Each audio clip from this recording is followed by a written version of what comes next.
so hard to follow. Well, thank you, Maureen, and thank all of you for being here today. It's a great way to celebrate and honor women that have made a difference for animals here in Charlotte. Stephanie, congratulations. Thank you and Ron for all you do, not just for the Humane Society, but for the community. We're just blessed to have you here, so thank you. I also want to recognize a few other women that are here today that make a difference for animals every day here in Charlotte. First, we have some members of our board here, Deanna Lasner and Stacy Ferraro. Thank you both for your leadership to make our organization stronger and to help more animals here in Charlotte. We also have several members of the Humane Society of Charlotte staff. Will you guys just briefly stand?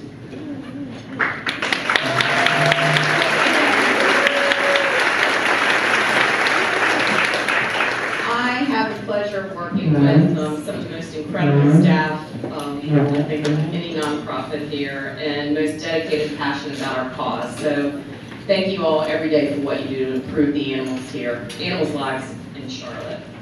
I also wanted to say welcome to last year's honoree. Where's Ann? There she is. There she is.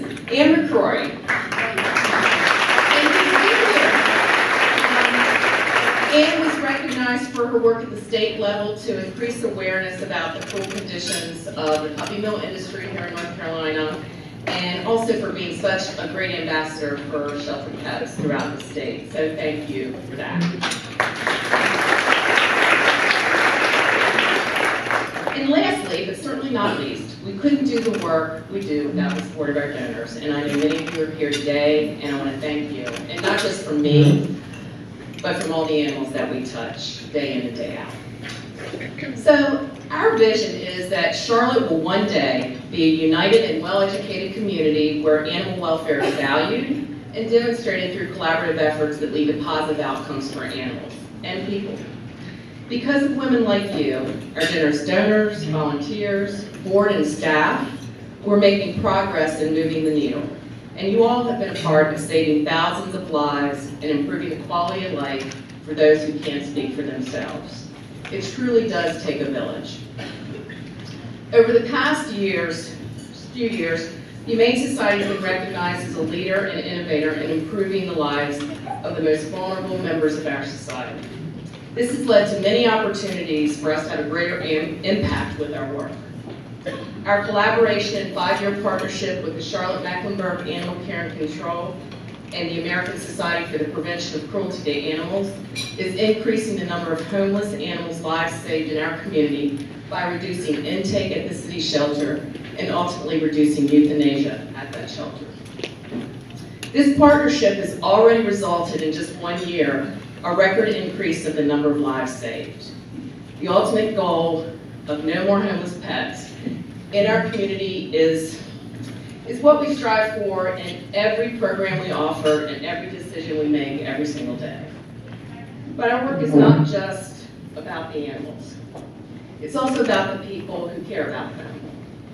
To truly be a humane society, you must instill kindness, compassion, respect, and empathy for all living beings, not just 4-legged, but 2-legged also, in everything that we do.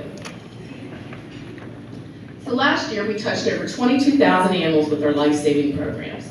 This year, we continue to focus on those programs as we explore additional ways to have more impact. In the latter half of 2015, there are plans to open up a Humane Society of Charlotte shelter within a Petco in Huntersville. We're really excited about, there's my Huntersville people right there. We're very excited about it.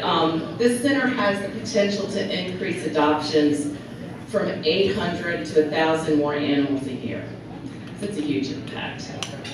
We're very excited about having a presence with you. You have to come and see all the little animals. Because we haven't in the northern part of the county much. So this is an opportunity for us to develop new relationships with adopters, volunteers, and donors who may not make that trip to Charlotte to come see our shelter. So we look at this as a great opportunity. We're also, as you heard Stephanie, exploring the feasibility of launching the capital campaign probably later in the year, for a whole new main campus that would include adoption, training, and education. We've outgrown the space that we lease from the city, as Stephanie says it's not pretty. The building's antiquated, and it's really not able to meet the needs of the organization and the city of Charlotte any longer. The exciting news, aside from Stephanie's surprise, we have a donor who's offered land should we move forward and be able to build with the community needs.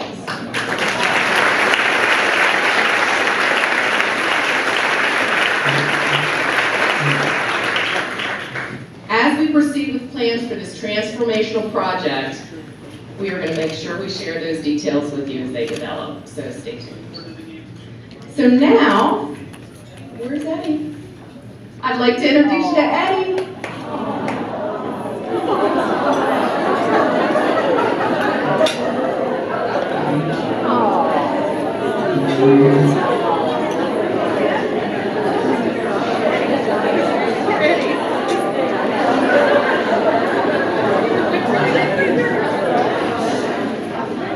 This is Eddie. He's having his photo op.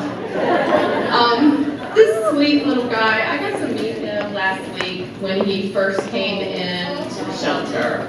And Eddie, this sweet little boy, is a prime example of how working together can really make a difference.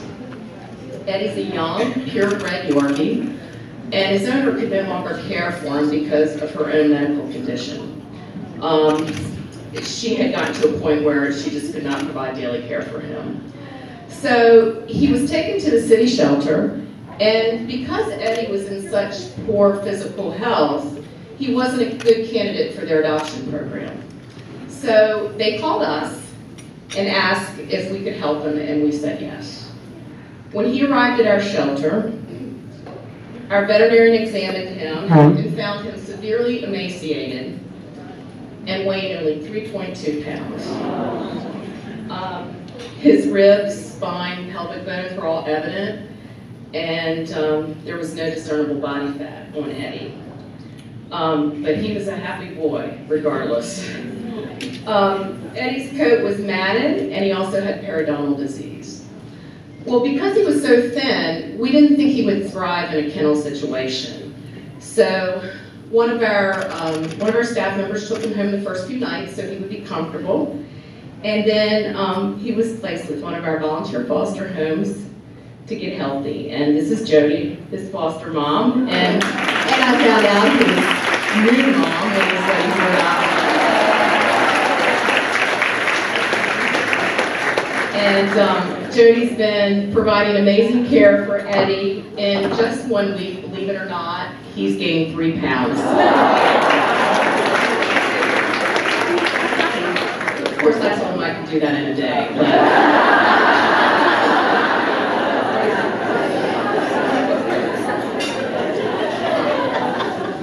Eddie is why we do what we do. I'm glad he could be here with me.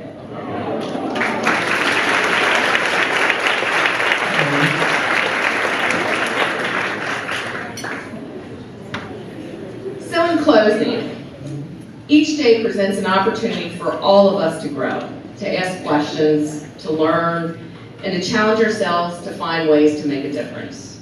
To stay focused on that goal to raise the level of care of animals and strengthen that human-animal bond, and to see that day that all companion animals live in a community full of care and compassion without the threat of being unwanted. There's still a lot to be done, but together we can accomplish the tasks that lie ahead. And again, thank all of you for being a part of it. So now, I'd like to introduce to you Deanna Lasner.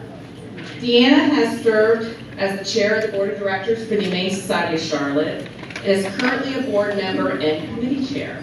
So welcome, Deanna.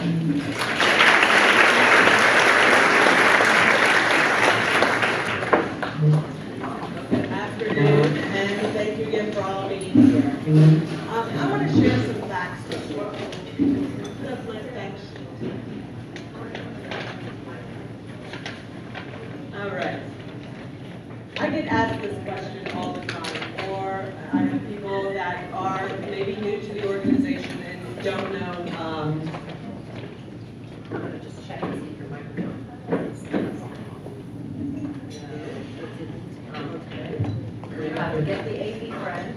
can you guys hear me? Yeah. Oh, right.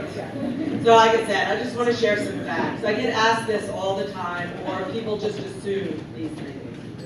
The Humane Society does not receive any money from federal, state, or local governments. So even though we have a partnership with Animal Parent Control, we don't get any money. We are not part of a national animal welfare organization. And I have people tell me, oh, I give money to Humane Society of the United States all the time. Well, that money doesn't trickle down to the local Humane Societies, so we get no money from them. We are 100% financially supported by individual donors and local businesses. And as Stephanie said, we have a lot of great big businesses here in Charlotte, but we do not fall within their giving guidelines. So that means no money. So,